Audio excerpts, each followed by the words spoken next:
G'day guys, Lemon Eating Cow here, and it has been quite a while since I've live streamed at all. Because I haven't done this for so long, please let me know if there's any audio issues or anything. I haven't actually live streamed in so long, so if there's you know, if you can't hear it or there's excessive crackling or the music's too loud or too soft or whatever, let me know and I will try and fix it, because it has been way too long, and for that I am definitely sorry. But this time we are checking out Dragon Quest XI and Echoes of an Elusive Age on the PS4 Pro.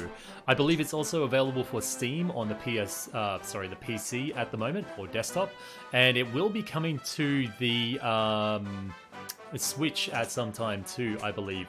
The Switch version is going to be slightly different, kind of cool features on it as well, but largely it's going to be the same game, pretty much.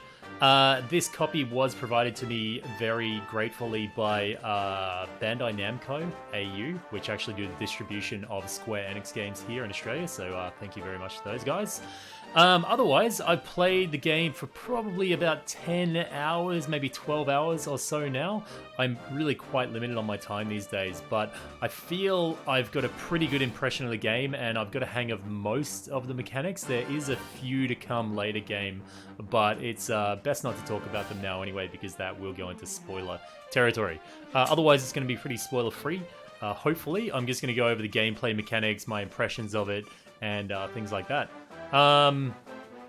Yeah, but I'll start off by saying a big hello to Plan C. Hello, Plan C. He'll be your moderator for today. Thankfully, hopefully, if he remembers how to do it. Clavitz Rain, Chris Little, Malamute, hello. Robbie Ayres, g'day, mate. Jackie M, good to see you, Jackie. Kane, Suki Kitsune, hello. The Nice Reaper Effigy, g'day. Larry Sims Jr., g'day, mate. As well as Hollow Man, Rhea Roberts, oh, everyone's here. Krinigar, Adrian Meehouse, hello, mate. Carl Parker, am I missing anyone? Zach, hello, Zach. I think I got everyone. Anyway, hello, guys. If I missed out, we'll say hi during the thing anyway. Yeah, so if you haven't noticed already, the art style is actually from Akira Toriyama, who is the art stylist for Dragon Ball Z, and the art in this game is fantastic. It looks just exceptional, and the actual character design is great, and the enemy design is just absolutely fantastic. I really like it. We'll jump into a battle here. I'm pretty much, yeah, like I said, I'm about 10 hours or so into the game, so it's still fairly early. So we're going to go over a few of the different fight mechanics, and I'll try and give you a bit of a idea how things operate, and then I'll go into some other mechanics and stuff like that.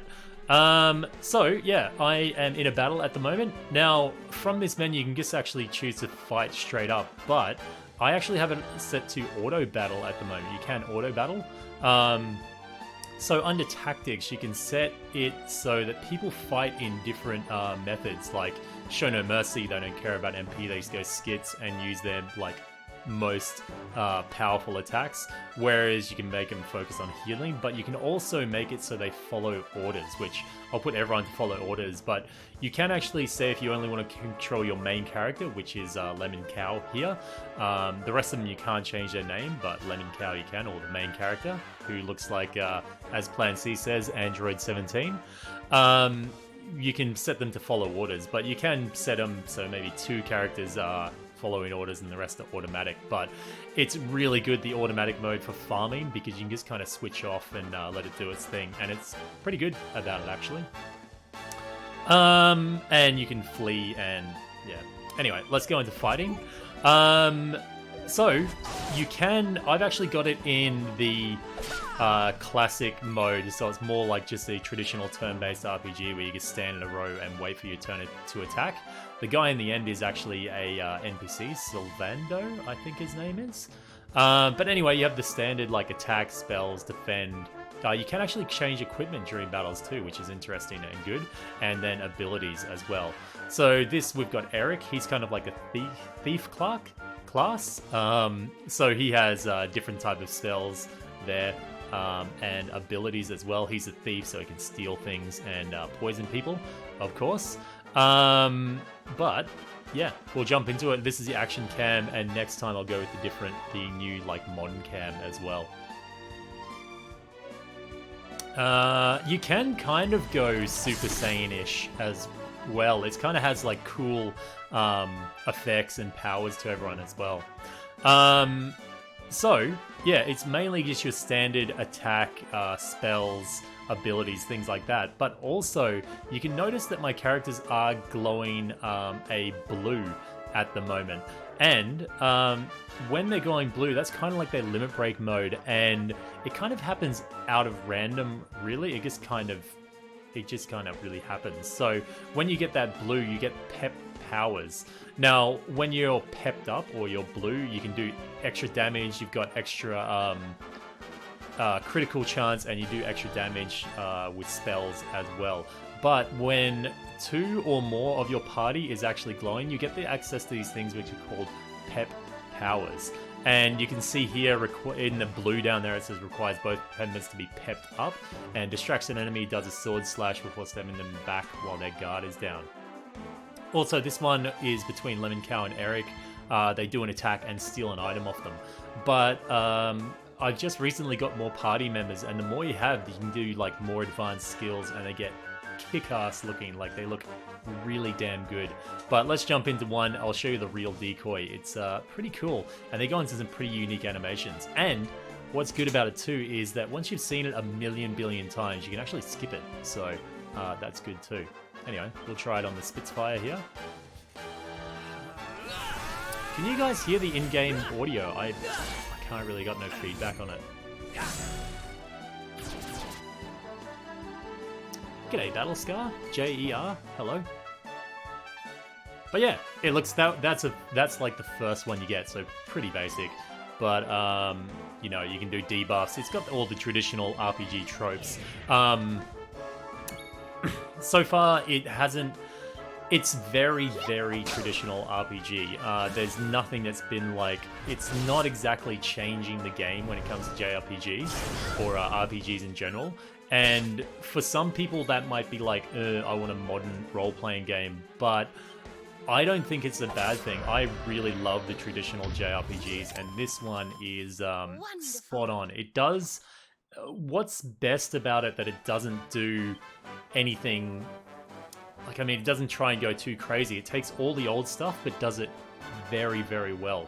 I mean, they've had a lot of time to refine it, so they've been, you know, they work on it and make everything really good. Noella. Hello, Noella. A great feature in between battles is that you can actually do this thing if you go under the MISC menu. You can actually do a handy heal all. So it will use your most efficient items and spells to heal you up to max, which is such a massive time saver. And it's little things like this that, while they're not groundbreaking, they are so incredibly helpful and just make for a good experience. Also, you can just use the heal all as well. In between here, you can have a look at various things, but also each character that you have in your party, you can actually get them a little bit of a skill tree as well. So, say for Lemon Cow, our protagonist, we can either specialize in swords, great swords, sword mastery, and luminary, which is like his spellcasting abilities. And each one of these will have different abilities in them, so you can kind of hone in on what you want to do by weapon type, and also whether you want to concentrate on stats and magic and things like that, which is really pretty cool as well. I didn't expect there would be that type of depth. If you are starting out the game, you can actually respec at a later date for a fairly cheap cost, so I wouldn't be stressing too much about this whole build. So it really helps you be diverse in the late game, so you can actually change things around with your different party. Hill, hello, thank you, welcome, damn Lemon, there you are. Thank you very much for the contribution there. I don't think I deserve it, I honestly don't, but thank you, mate, welcome back. Good to see you, good to see you. Sin, hello. Bernardo, g'day, mate. Am I missing anyone else? I think we're good. I think we're good. Oh, Cripple. Hello, Cripple. Yeah, so you can respec, but each one of your party members, you can kind of like push them in the direction you want. Like, the thing that I really like is Veronica here is a spellcaster. Pretty sassy little one at that. She can either use heavy wands, which kind of specializes in magic and MP regen, or she can go into whips as well, which deals with status attacks. So you can either kind of push her in more of a physical direction or a caster direction. So I really like that diversity in the different classes, which is as well with Serena. She is a caster as well. You can either go with like normal ones or spears. So you can actually really diversify, and so far I've really liked it. So yeah, the character builder option is great, and it really does add to the game. As far as equipment goes, you know, pretty standard stuff. Like accessory slots and all the rest of it. But you can also forge your weapons and upgrade them, which I'll show you in a little bit as well. I said I was going to show you the oops, go into MISC mode. What is going on? My controller's got lag on it. If you go to system settings, you can actually what is happening? You can actually go free form fighting mode, which it's a little bit deceptive, I think, because once you go into battle, say we'll attack this dude and go into battle, you can actually have the option in this freeform mode where you can walk around between your actions, but it actually, see, I'm controlling my character here, but it doesn't have any effect on the mechanics of the game. It's purely just, I guess, if you're a impatient person, or you know, you just want to do something with your hands while you're battling, you can, you know, kind of move around. But as far as like avoiding mechanics or anything like that, it doesn't actually help. And for the whole experience, I feel that it gives it far less of a cinematic experience. So it's actually, I really don't like this mode, to be honest. I prefer the like locked in camera, because it really zooms in when you do cool moves and do cool stuff like that. So yeah, it's really quite cool. Well, the normal standard camera mode is quite cool, so we'll change that back too. As you saw, I ran up and hit that enemy. You can either just run into them, or you can hit them. If you hit them, you do a little bit of extra damage, and you usually get the like incentive or the preemptive attack on that. So pretty good on that. Music is, it's okay. It's very repetitive though. I find there isn't much variation between the music in different towns or areas or things like that. Although it is well done, it's just, I've just heard the same track for far too long, and honestly, I think by the time I've like 30 or 40 hours into it, I'll probably be turning the music off and listening to my own. It is good, but it's far too repetitive, and in a lot of cases, it's not really. It's too much. It's a little bit over the top. So, yeah. Otherwise, it's okay. I'm playing with English voices. The original Japanese version, as I understand it, didn't have voiceovers at all. So I think they've done quite a good. They've done quite good on voices. We won't really be getting to see the voices here, because I want to stay away from story and spoilers as much as I can. So yeah, we may not hear that much in the way of voices, but anyway, here we are at a campfire. I'll show you a few different things that happen here with the campfire. The statue over there is, there's always a statue around campfires, and you can use this to save, although there is an autosave feature, so it's not very, you know, you're not going to get punished for not saving that much. So, yeah. This has different options where you can, divination, you can learn how much experience each party member needs to go to the next level, but you can see that in your list anyway, so I don't get that. The only way you can resurrect so far that I've found is at the statue, as well as they can purify your poison, stuff like that. Here also you can go the rectification, which will let you respec your abilities and moves like off the talent tree like I was showing you before. So you can do it here. I think it costs you like $20 per, oh sorry, 20 gold coins per point you've spent, and you can actually wipe your slate clean. So pretty good feature there. It's actually it's a really good one. Yeah, this is out on the PC as well, and it will be coming to the Switch, but at a later date. The Switch does have some minor variances to it, but most part it's basically the same. We'll see. I'll talk to him. I don't think there'll be any story spoilers, but we might get... I'll skip it. We might get some voice out of him. Now, this is the Mini Fun Forge, I think they call it, and this is really surprising. I didn't know anything about this. I think this is a really cool mechanic. You get this probably a couple of hours into the game, I guess, and this lets you create and craft weapons, which I love creating and crafting weapons in games. So this one's pretty cool. I enjoy it. It's a little bit too random at the moment, but otherwise it's kind of cool. The more materials you pick up, you can level up this forge too, and you get new abilities, and the focus is what you need to actually do your abilities when you're forging stuff. But I might show you a quick little bit of crafting here, and we'll see how it goes. So you can forge armor, weapons, accessories, and you can also, items that you just pick up in the world, say like the robber gloves here, were actually something I bought from a store. So you can get weapons and items that you've already found and upgrade them with a up to +3 I've found so far, which is really cool. And I like the fact that it's not just your own stuff that you can recraft. So it makes most stuff, even if it's weak, viable. G'day, Sarah H. Good to see you. Beat Rush. G'day, mate. Raging Salt. Hello, Raging Salt. So anyway, we'll jump into a quick, what will we make? We'll just make a basic ass sword, I guess. What have I got a lot of mats of? This one. That one. Even more. Anyway, we'll have a look at it. So we'll make an iron broadsword. It's pretty easy one. And when you chuck it in there, you can make all sorts of stuff. It's not just like blacksmithing stuff. But you brought to this thing and you can bash it. And you can see there it's like a molten form of metal that you have to like bash into shape. And each one of these gauges, you want it to try and reach the green part of the bar. And if you manage to get it straight on that little diamond flourish there, or thing, it will give you a perfect result, and that's when you can upgrade your weapon up into the +2 and +3 ranges. So that's what you want to aim for. Later on, as you level up, you can get flourishes as well. This double-edged bash will actually do 2 at once.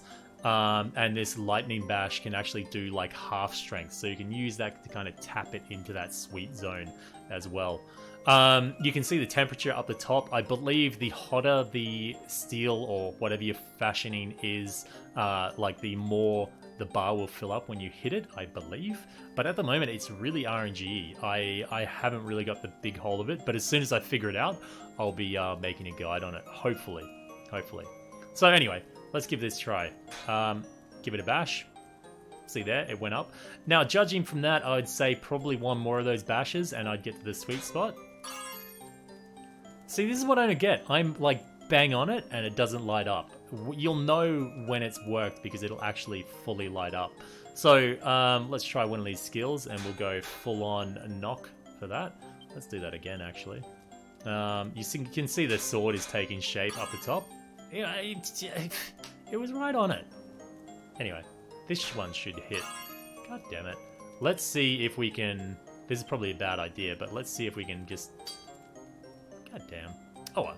Anyway, so once you've got it into those green ranges and you're happy, we can finish and do it. Luckily with this, even if you completely blow it, you won't destroy your materials. You'll still make a sword. It'll just be like a flat, probably no bonuses on it. So you don't have to worry too much if you're really bad at this game, but getting it spot on is really going to boost up your items, and it gives you a massive boost on your stuff, actually.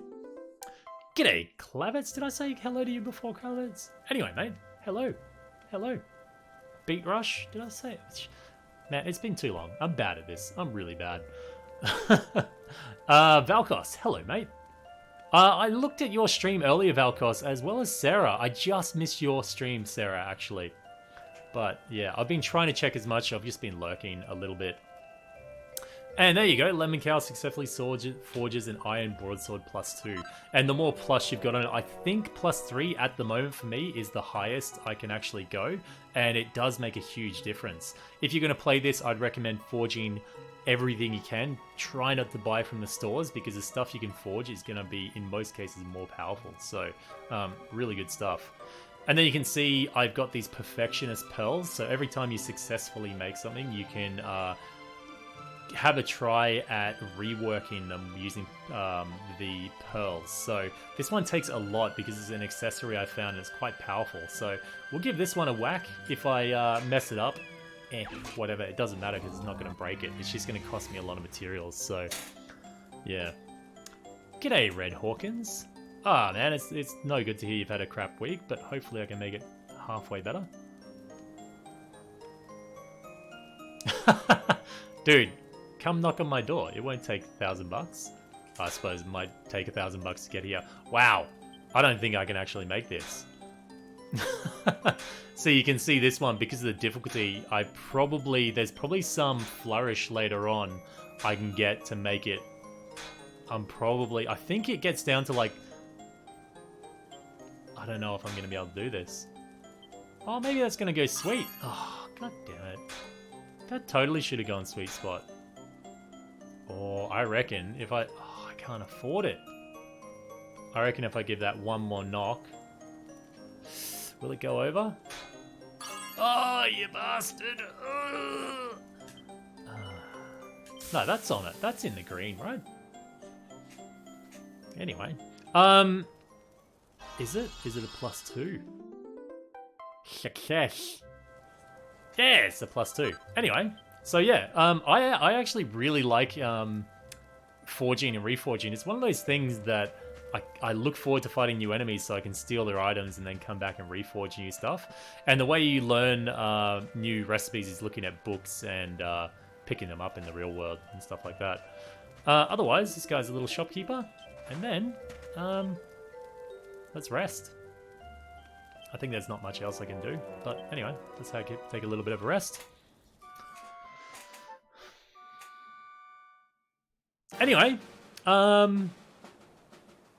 I don't have the webcam on today. I've actually had, because I'm such a pale, horribly pastily pale person, the sun has just destroyed me. So I've actually had a few sun damage, skin cancery things removed recently. So I'm trying to avoid getting my ugly mug on stream.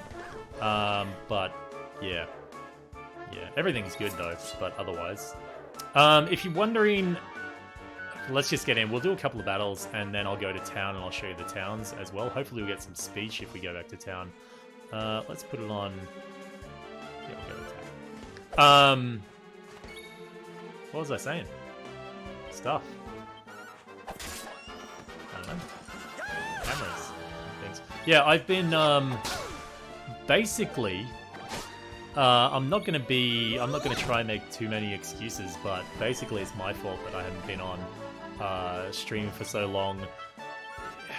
But it's, if you don't know, my son now is 4 months old, and I also have a daughter that's 2 years old, and they are, even when they're happy, they're incredibly loud, which is good, you know, they're kids, that's what they do. But in the house I'm in currently, it makes it impossible for me to record or stream nearly anything. The only reason why I can do it now is if everyone's out of the house.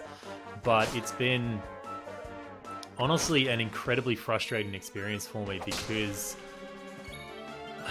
I really have been wanting to stream and get back in here, but every time I go to do something, the baby will cry or my daughter will just, you know, be straight out happy or singing or something like that.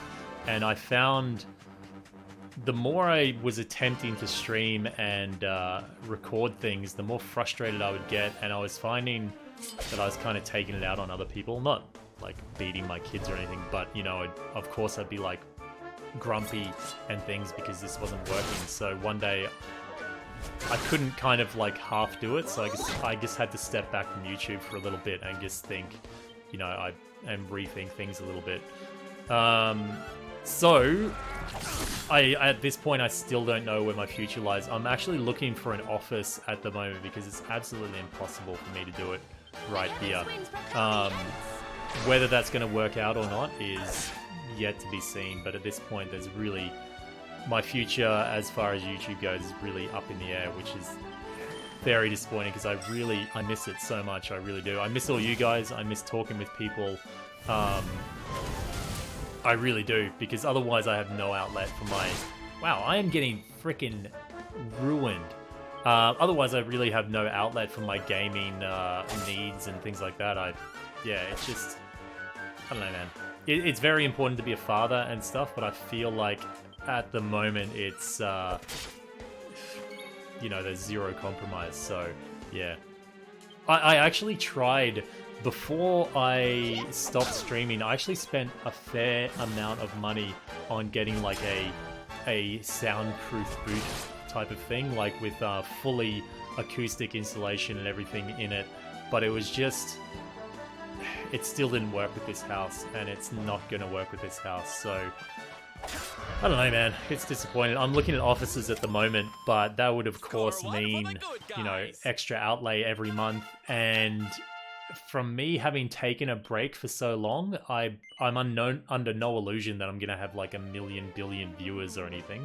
So it just makes everything so much harder to get back into. But yeah. Anyway, back to the game. Shut up, me. I'm gonna go heal up, and then I'll show you as well. There is actually, for people that have been wondering, I forgot to mention it. There is actually a fast travel in this as well. So we'll have a bit of a rest of the... We have to resurrect our little dead companion there. Oh, it's nice touch. She doesn't actually show up at the camp here. Actually, I thought... This was funny the other day. I went to use a spell on them. Veronica is already dead. It's just... It doesn't make any... It doesn't even try to say, oh no, she's just... you know, she's sleeping or something. He just says, Veronica is already dead. Wow, game. Wow. Triggered, man. So we'll go Resurrection. Resurrection is fairly cheap. And honestly, at the start of the game, you won't... It really won't be an issue. Pretty much all throughout the game, there's not much of an issue because of... it is quite an easy game. But there is a workaround to that if you're a person that really, really wants a difficult game, and I'll show you a little bit more on that later. But right now, we'll just go for a bit of a fast travel to show you how that works, and just show you a bit of different scenery outside of this this desert landscape. I've never actually used this before, but anyway, this is your fast travel spell. You get it later on in the game, not too far, but enough. As you can see, I've only explored like one island of a massive map, so this is going to be an absolutely huge game. I would say at least 50 hours. Most people have been reporting around about like 80 to 100, but then there's also a post game, and post game in the real sense of post game. So yeah, so there's Hato.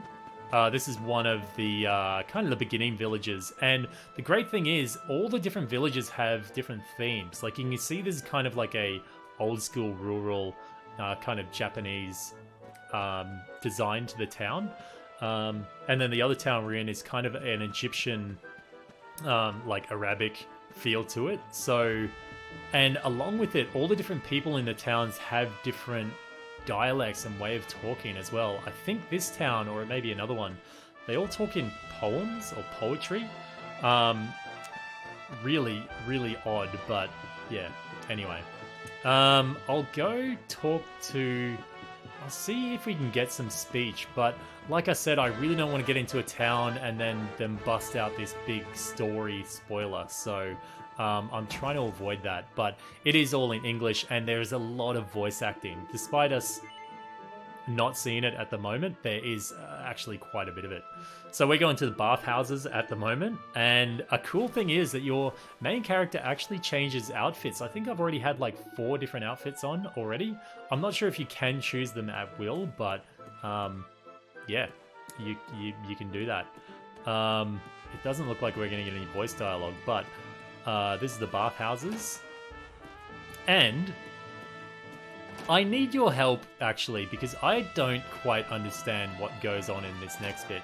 I'm an innocent little calf, and I haven't experienced much of the world, so maybe you guys could tell me what's actually going on here. So, kind of, this woman is, yeah, she's, decent looking, I would say. Oh, you can go first person view. I should have mentioned that anyway. If you press the L3 stick, you can actually go first person. Looks like we can't actually see. Does it hide the NPCs when we do that? Oh no, there you go. So you can see. She's a bit of a cutie. Wow, what a cutie. Anyway, talk to her.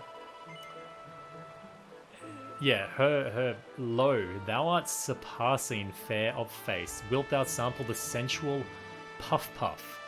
Now, any veterans of Dragon Quest, what the hell is puff puff? Is it as odd as it sounds?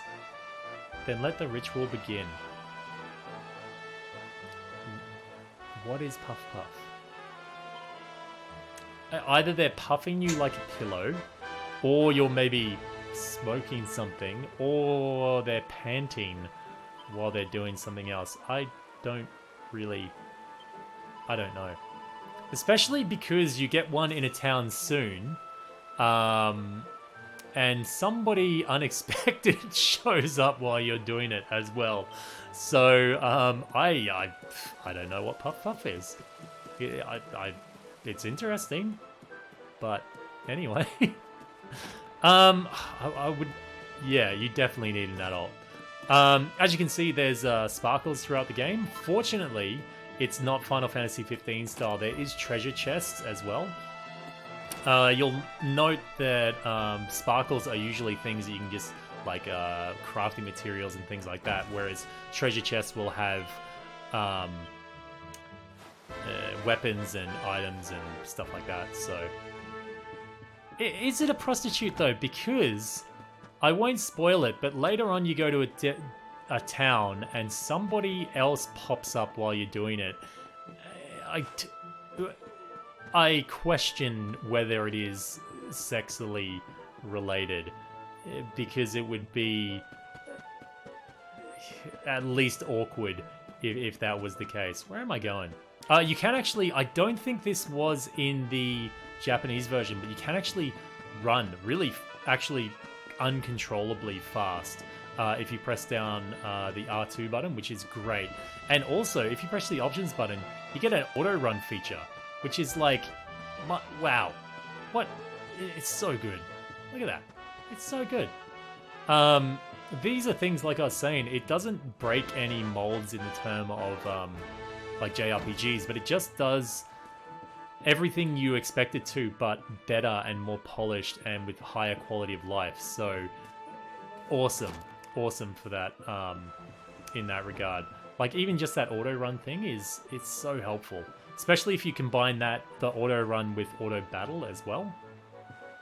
So you can also break the crap out of all pots and things. You're a bit of a Zelda or a bit of a Link in that regard. You can also search through people's underwear drawers right in front of them. So yeah, it leads to some pretty cool interactions. Reddit says it's motorboating. Really? That makes the interaction I'm talking about later on even more weird. Ah, dude, I hope you guys get to see it. Yeah, it's very odd, especially if you tell me it's motorboating. If you see who does it later, very odd. Excessive. Oh, okay, that makes more sense now because of the who actually does it. So you can see this area is very like Japanese kind of hot springs. You've got a drummer dude. It kind of gives that Japanese feel. The areas are really good. The game looks quite pretty as well. And because of the highly stylized graphics, I think it'll age very well as well. In my mind, it will anyway. Without it being like, you know, blocky, squarey pixels. It looks fantastic. Especially if you're a veteran of the Dragon Quest. I imagine seeing the enemies in this light would just be amazing, man. Like their animations, each one of the enemies are so unique, and because of their animations, they just feel alive, and they're just very, very well done. I think it's really fantastic. Part of the enemy design is just, it's great. Every area you go to, just because of the enemies, you get a feel of like where you are and the theme of the area, which is great. And I think way too many games don't pay attention to that. But it's just, it's really well done. I really like it. And of course you've got the slimes, which is like the staple of the Dragon Quest series. As far as I know. Anyway, you always see, I think someone was commenting before, Malamute maybe, the toys. You always see the slime toys around, so yeah. What else do let's try, we'll go zoom one more time, and then I'll show you guys the extra. I was talking about before that there was a mechanic to make the game harder, because it is actually very easy, and I imagine if you pick the game up, you'd just be like, man, this is way too easy. It's really quite straightforward, and you know, you're just kind of whacking on enemies. But you can actually make it harder for yourself. What was I coming back here for? I don't know. Nothing? I don't think so. Let's try and we'll get into one battle and we'll see if we can do a pep. I wasn't meant to hit him. You can actually walk into enemies, or you can do what I did. You can tap X and hit them to start the fight. That guy was sleeping, so I probably should have just walked into it.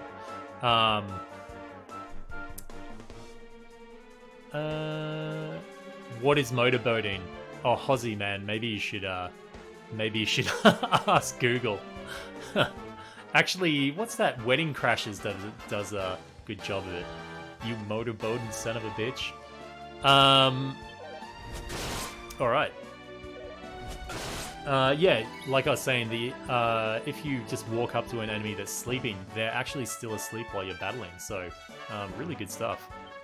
Also, there is a day-night cycle, and the great thing about that is that during the day, like, this guy will be sleeping, and he is flying at night, and different enemies will only come out at night, and different enemies will only come out during the day. So it's a great mechanic like that. I really like it, and it gives each area, you may initially go through it and go, easy, like there's no new enemies here, it's a bit of a meh.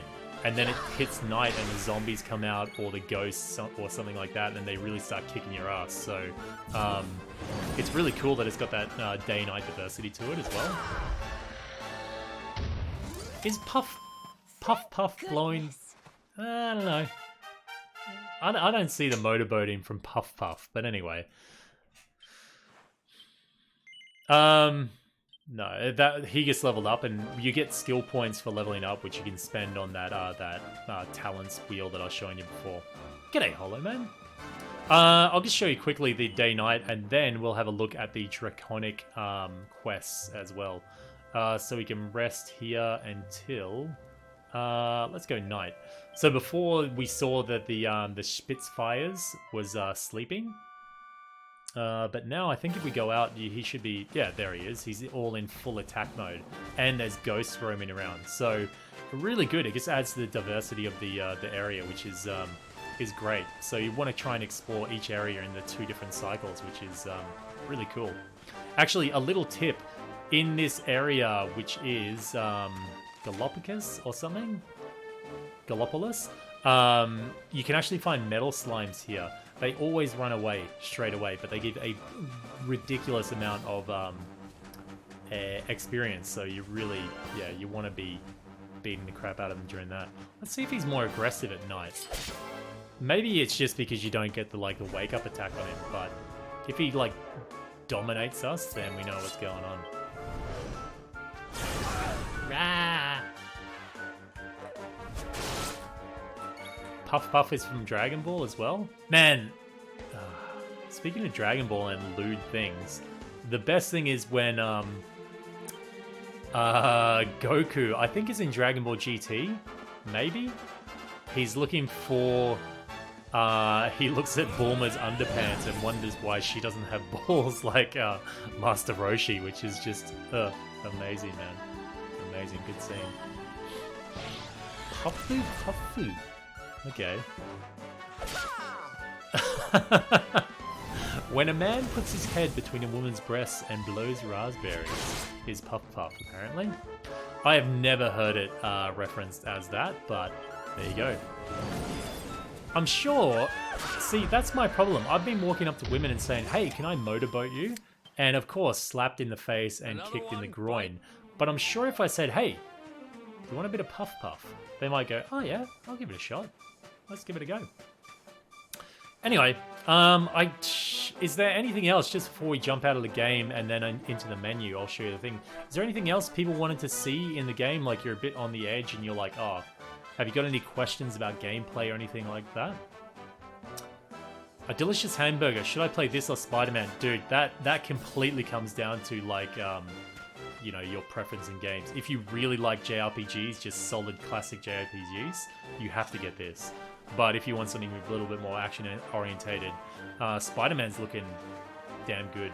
So, yeah, it's looking damn good. All right, not really any questions. So, I'll jump out to the title screen. I think you have to go to the title screen to actually,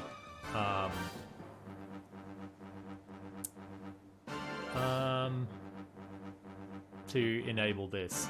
My name's Chef. My name's Chef. I like it. Touch my spaghetti. I've heard that it's too easy. Would you say it's baby mode easy? I wouldn't say it's baby mode easy, no. But it is quite easy. And that's where if you say, man, this is not the game for me, it's too easy, you can actually go to I guess we go to create. I think this is how you do it anyway. Let's be... let's do this. We'll go spaghetti. You can actually go to... Where's delete? You can actually go to a brand new game. I'm not sure if you can do it anytime in the game or only when you're starting the game. It says you can turn them off. I'm not sure if you can turn them back on. Anyway, when you're entering your name here on a brand new game, you can press triangle and go to Draconian Quest. Now, this is where if you think the main game is way too easy, you can set up your own little handicaps, I guess. So this one, no fleeing from battle. No shopping, so everything you find has to be self-found, like an Iron Man mode or something like that. No armor, no defensive items, so you can also, you know, you can still equip offensive items. Reduced experience from easy fights, so that means you'll constantly be having to find stronger and stronger enemies, and you can't grind on the lower level enemies. Although it's incredibly inefficient to grind on the lower level enemies, so yeah, that one mightn't be the hardest handicap. All enemies are super strong, which I imagine they'd be incredibly strong. And Shy Pox. Uncontrollable embarrassment will plague you on every step of your adventure. There's no telling when this crippling affliction might flare up next. I'm interested to see. I'm actually going to play through with that one to see if it actually has a visual effect or something, or whether it's just in battle, you know, you have to skip a turn because of it or something like that. But yeah. Oh, Sarah, you've got a Yakuza obsession. Yakuza's great, man. Yakuza's really good. So, yeah, for anyone worried about the difficulty level, there is like self-imposed handicaps and stuff you can put on. So, yeah. It shouldn't be an issue, and it shouldn't be like, I'm not going to buy the game because it's too easy, because there is things you can do to make it harder for yourself. So, yeah.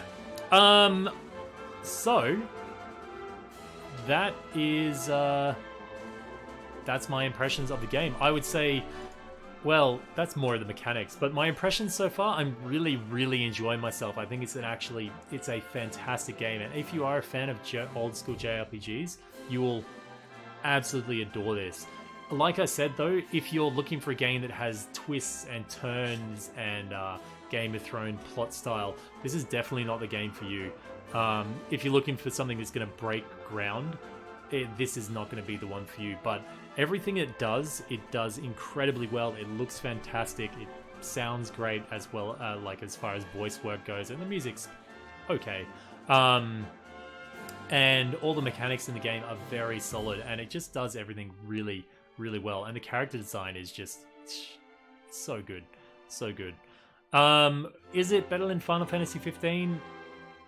To a certain degree. I definitely don't like turn-based games as much as I used to. I can't say I'd prefer this to be action, but I like the pacing of ARPGs a little bit more. But otherwise, no, everything in this is spot on, really good. And as far as like a rating goes, man, I would have to give it, if I was giving numbers, like 9 out of 10 so far. Solid 9 out of 10. If I was doing it out of 100 scale, 92 or so out of 100. It's fantastic. It's really good. And later on in the game, there's even more stuff that I can't tell you about that you unlock that makes the game even better.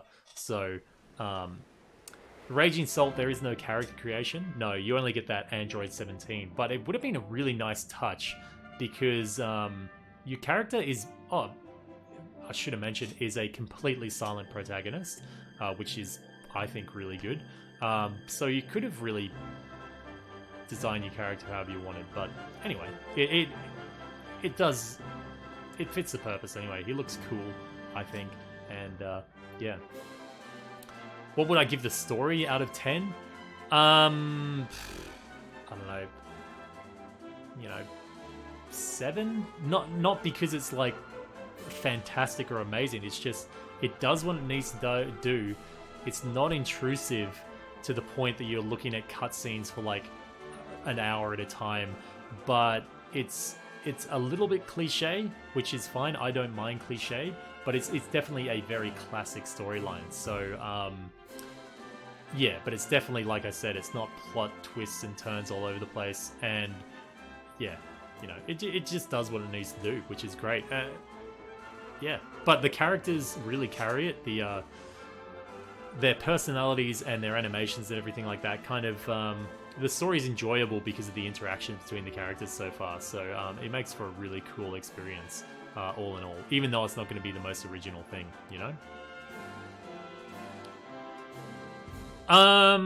Hozzy, purely because of the aesthetics of it all and the theme and everything, I actually like it more than Persona 5, but to compare it to Persona 5, no, the complexities of the story of Persona 5 and the mechanics of Persona 5 and everything like that is just, Persona 5 is in a completely different league. This one is a lot more, yeah, I guess I can say simple, but I'm not trying to say simple in a negative way. I think it's just simple and it does what it needs to do, and it's great, and it's just, playing it. Sarah, there never was a Japanese dub. This is fully English voice acted, and even the Japanese version had no voiceovers, so they put quite a bit of effort into the Western release, which is really good to see. Good to see. Who's my favorite character? Probably Veronica so far. She's sassy little mage, so I'm liking it. It's good. It's really good. Oh man, I've missed out on so many. I haven't actually, this is the first time I've played the PlayStation in probably about 3 months, actually. I've turned my PlayStation on, but I really haven't played anything. My friends have. They've used my account a couple of times, but I haven't played anything at all. So if you've got me on PSN and messaged me and I haven't responded, that's why. That's actually why. I haven't played anything at all. Anyway, I think that's about all I wanted to say with this game. Yeah. What I'm gonna do is that I'm gonna leave it here. This is way longer than I originally wanted to do as far as a review or anything, but I will be streaming on Friday, but I'm gonna be doing like a casual stream on Friday. Not really much content wise. It's just a way to catch up with you guys and tell you what I've been doing, my thoughts on stuff, and you know, we'll just play whatever game. Maybe we'll jump around a little bit or something like that. But yeah, we'll have a look. Would I be willing to try Super Robot Wars X? I've heard about it. Apparently it's like cult followingly good. I'll give anything a shot, mate. But whether I have the time for it or not is another thing. Yes, I think I've covered most things in terms of this. I intend to do guides for this game at the moment, but my time is very limited these days. I've had this game for probably about 3 or 4 days, and I've only just been able to put in like, you know, 12 or 15 hours. So I'm just really pressed for time. So I'll try, but I'm not going to promise anything these days. I'm so bad at breaking promises. So yeah, but I will be streaming on Friday Australian time, and yeah, we can chat about other games coming out, my thoughts on E3. Hopefully you guys can join me there, and I'll try and make amends for my my absences. But otherwise, I would say if you like JRPGs, buy Dragon Quest XI right now. Get it on the PC or the PS4, or actually wait for the Switch version. The Switch version will be pretty good as well. But either way, grab it. And once again, thank you very much to Bandai Namco AU for supplying me the copy of the game. Actually, 2 copies, one physical, one digital, which unfortunately, I don't know what I can do with the physical one now. But anyway, we'll see. Thank you very much for the donation from Seal of the $10. Thank you very much. Hopefully you're still around in the chat. And everyone, thank you very much for stopping by. Again, I'm really sorry for my silent absence, but I'm gonna try and make amends on the Friday, and then we'll see. But anyway, thank you guys very much for joining in, and girls as well. You girls are guys anyway, so whatever, you know what I mean. But yeah, thank you guys very much for joining in. I would call out everyone individually, but I don't want to miss out on anyone, so I hope to see you guys on Friday. Anyway, until then, this has been Lemon eating cow. Moo.